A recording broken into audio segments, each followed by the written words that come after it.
अस्सलाम वालेकुम रहमतुल्लाहि व बरकातुहू। मैं हूँ जुनैद सईद नदवी और आप देख रहे हैं बड़ा इंग्लिश चैनल। आज की इस वीडियो में हम बात करेंगे पार्ट्स ऑफ स्पीच के बारे में। पार्ट्स ऑफ स्पीच से रिलेटेड हम 3 वीडियोस आपको पहले दे चुके हैं। हमने पहली वीडियो में सभी पार्ट्स ऑफ स्पीच को डिस्कस किया, उनका इंट्रोडक्शन किया। फिर उसके बाद हमने नाउन, प्रोनाउन, एडजेक्टिव को देखा, फिर वर्ब, एडवर्ब, प्रीपोजिशन को देखा। आज की इस वीडियो में हम 7वें नंबर के पार्ट ऑफ स्पीच जो कि आपका बनता है कंजक्शन को डिस्कस करते हैं। प्रीपोजिशन के बाद हम पढ़ेंगे 7वें नंबर पर क्या आपका जवाब होगा कंजक्शन।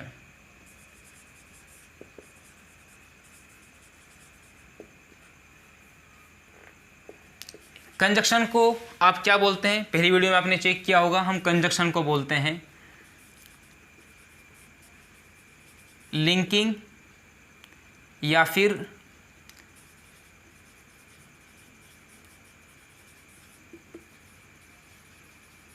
Connecting word. तो कंजक्शन को क्या बोलते हैं? लिंकिंग या कनेक्टिंग वर्ड। इसी को आप उर्दू में बोलते हैं हर्फ़े आत्फ़। ठीक है ना? हर्फ़े आत्फ़ जैसे ही आपने पढ़ा तो आपको समझ में आ गया होगा कि हम कंजक्शन को क्या बोलते हैं। जहाँ तक कंजक्शन की बात है तो इसकी डेफिनेशन को सबसे पहले चेक करते हैं। देखिए, प्रीपोजिशन के बारे में तो ये पढ़ा था कि प्रीपोजिशन 2 नाउन या 2 प्रोनाउन को आपस में जोड़ता है। ठीक है ना? कंजक्शन में पढ़ेंगे कि कंजक्शन 2 फ्रेज या 2 सेंटेंसेस को आपस में जोड़ता है। दोबारा ध्यान दीजिएगा कि कंजक्शन एक ऐसा वर्ड है जो 2 जुमलों को या 2 फ्रेज को आपस में जोड़े, वही आपका कंजक्शन कहलाता है, वही आपका लिंकिंग या कनेक्टिंग वर्ड कहलाता है। और उर्दू ग्रामर की बात करें तो हर्फ़े अत्फ़ कहलाता है। एग्जाम्पल से बात समझ में आएगी। एग्जाम्पल है आपकी जैसे आई एम अ स्टूडेंट। क्या है? आई एम अ स्टूडेंट, मैं एक स्टूडेंट हूं। And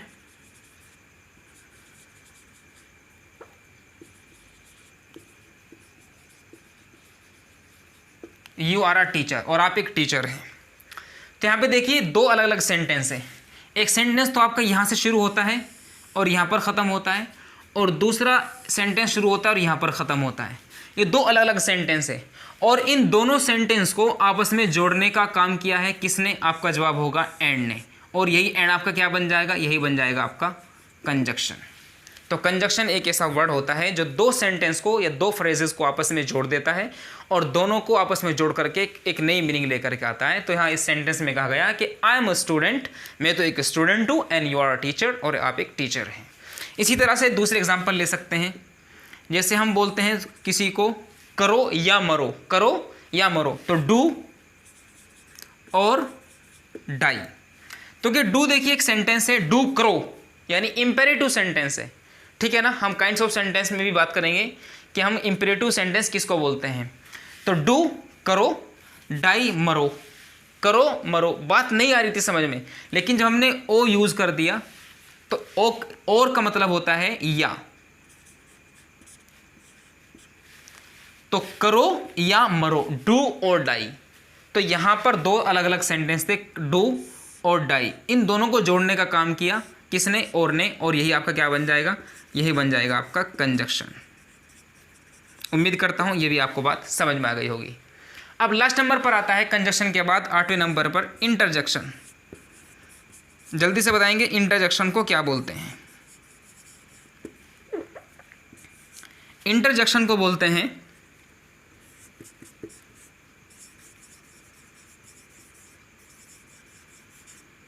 exclamatory word. तो इंटरजेक्शन क्या बोलते हैं? एक्सक्लेमेटरी वर्ड बोलते हैं। अगर आप उर्दू या इंग्लिश या अरबी ग्रामर की बात करेंगे तो आप बोलेंगे इस्तेजाबी कलीमा।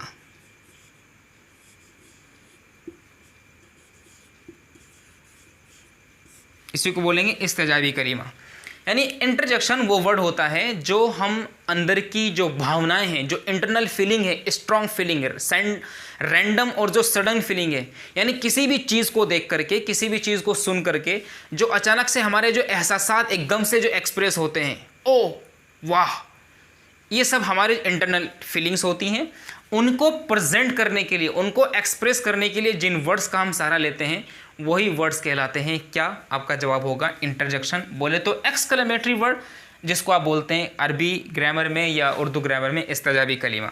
एग्ज़ाम्पल ले लेते हैं, जैसे एग्ज़ाम्पल लेकिन अलास। देखिए अलास क्या है, ये अफसोस के लिए यूज़ करते हैं। अलास, ओ अफसोस, Indian team has lost the world cup T20 of 2022। Indian team 2022 का T20 वर्ल्ड कप हार गई। ये क्या अफसोस की बात है ये।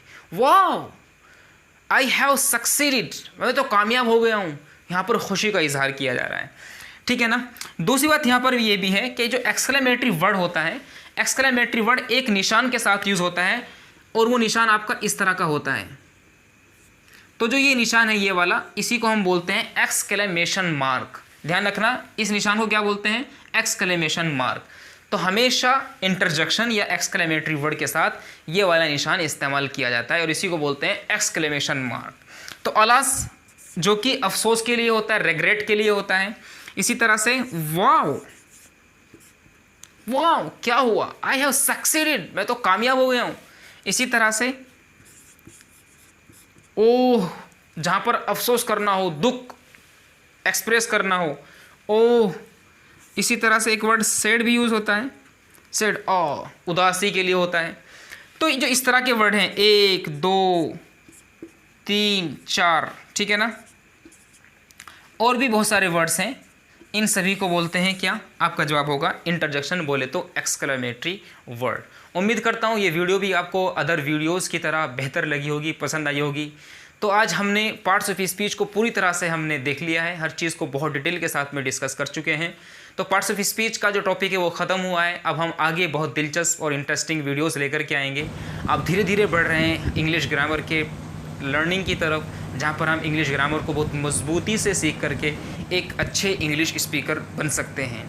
उम्मीद करता हूँ काफ़ी फ़ायदा आपको पहुँच रहा होगा। तो प्लीज़ अगर आपको फ़ायदा पहुँचता है, आपको वीडियोस अच्छी लगती हैं, कहीं ना कहीं आप कुछ सीख रहे हैं इससे, तो आप हमारे इस चैनल को सब्सक्राइब कर सकते हैं, बेल आइकन दबा सकते हैं, वीडियो को लाइक करके शेयर कर सकते हैं अपने रिलेटिव्स के लिए, अपने फ्रेंड्स के लिए। तो जिन लोगों को भी इंग्लिश सीखनी है, इंग्लिश ग्रामर सीखना है या इंग्लिश स्पीकिंग सीखनी है, इंग्लिश लिटरेचर, रीडिंग, कॉम्प्रिहेंसिव, इसी तरह से लिसनिंग और स्पीकिंग, ये सभी चीज़ें सीखनी है, तो आपके लिए बेहतरीन और एक बेहतरीन एक सर्टेबल प्लेटफॉर्म है बड़ा इंग्लिश सैनर। यूट्यूब पर सर्च करिए बड़ा इंग्लिश सैनर, या आप सर्च कर सकते हैं जुनैद इंग्लिश क्लास। वहीं पर आपको सारी वीडियो सीक्वेंस ऑर्डर में मिलेगी, पार्ट 1 2 3 4 5। आप इस तरह से इन सारे वीडियोज़ को देख करके फ़ायदा उठा सकते हैं। मिलेंगे फिर इंशाल्लाह। अस्सलाम वालेकुम व रहमतुल्लाहि व बरकातुहू।